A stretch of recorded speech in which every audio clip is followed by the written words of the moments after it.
All right, I'm going to walk you through how to use the Time Magic seasonal planner. We're going to start before the monthly view with our life wheel page. You're going to highlight the month that you're in, and you're going to start to fill out the wheel. And the way that you do this is for each different segment representing a different phase or area of life, you fill in how you feel you're doing, sort of out of 100%. So if you feel 80%, color in 80% of that unique slice of the pie. Once you've done all of the different areas of the life wheel, you're going to write down an intention for the month at the very bottom of the page. Something you want to keep in mind as you're going through the month as sort of a tether or an intention or a way that you want to move through the following month. Once you've done that, we have time for a brain dump. Put everything that is in your brain that is important for this month right there on the paper where it says brain spill. And you can come back and add to this anytime you want throughout the month. It's just kind of a dumping ground for your thoughts. And don't forget to write down your reflections, answer the questions, the journal prompts, anything that you want to note in answer to these questions that are different at the beginning of every single month. Here we are, our month view. We're going to start by indicating at the top what month we're actually in. You can circle it, you can color it, whatever makes sense. And then you're going to see these little rectangles where you're going to put in the actual day of the month. So take a look at your phone. Where is the first, where is the second, the third, etc., all the way through the month. After that, you're going to be putting in the things that you already have scheduled. These are the appointments, the birthdays, the things you want to remember, all of the things that maybe you're in your digital calendar or in your family calendar that need to go on your calendar as well. You go ahead and slot those in to any of the appropriate dates right on the calendar. Once we have done all of the important dates on our monthly calendar, it's time to flip to the weekly view.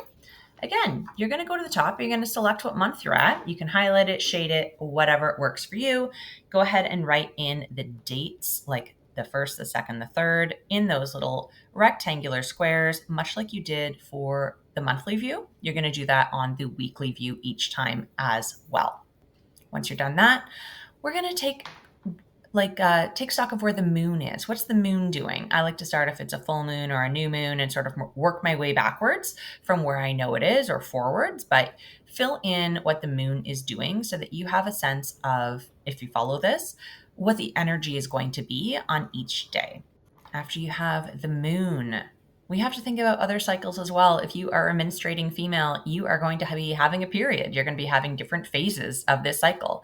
So go ahead and write in those little teardrops the day of your period that you're on, or you could either even color in the full teardrop if it is a bleed day for you.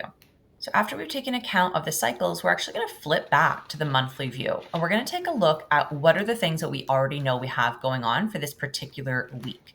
We're going to transfer them over from the monthly view to the appropriate day in the weekly view.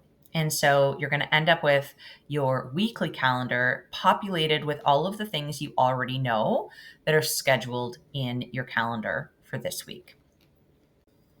So after we've gone ahead and added in everything from a monthly view, we're going to note in any of the reoccurring things that we have going on week to week, specific meetings, appointments, children's things, taking the garbage out, things that you do every single week that are sort of top of mind. Go ahead and slot those into their appropriate place on the weekly spread.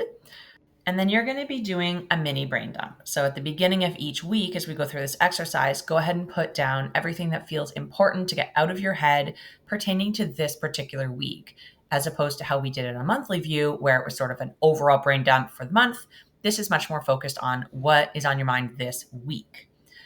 From there, you're going to identify your top 3 priorities, your frogs. You're going to note down what are the 3 most important things that need to get done this week, the things you might be procrastinating on, the things that are just top priority.